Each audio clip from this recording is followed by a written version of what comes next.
এর আগে বাংলায় ভোট হয়েছে, 56টা লাশ পড়েছিল একটা ভোটের পর। 56টা লাশ, 56টা পরিবার, সেই পরিবারের প্রিয়জন লাশ হয়ে ফিরেছিল এই কলকাতার অভিজিৎ সরকার পর্যন্ত। প্রত্যেকটা ঘটনা আমাদের মনে রয়েছে।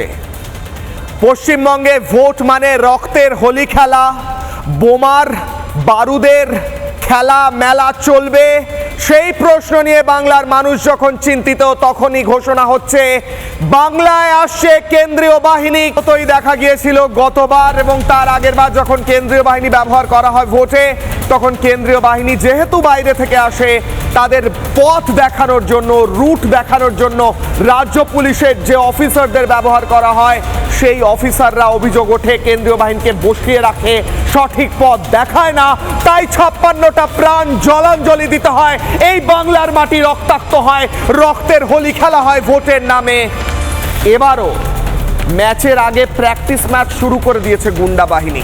বিজেপি অভিযোগ করছে মমতা বন্দ্যোপাধ্যায়ের গুন্ডা বাহিনী দাপিয়ে বেড়াচ্ছে বাংলায়, কখনো গুলি, কখনো বোমা, কখনো জঙ্গি। কেন্দ্রীয় বাহিনী এসে আটকাতে পারবে? ভোট হবে শান্তিতে? কিশলয়ের অগ্নিবাণের প্রথম প্রশ্ন, প্রথম অগ্নিবাণ, যেখান থেকে আজকের ডিবেটের প্রথম অংশে যাব।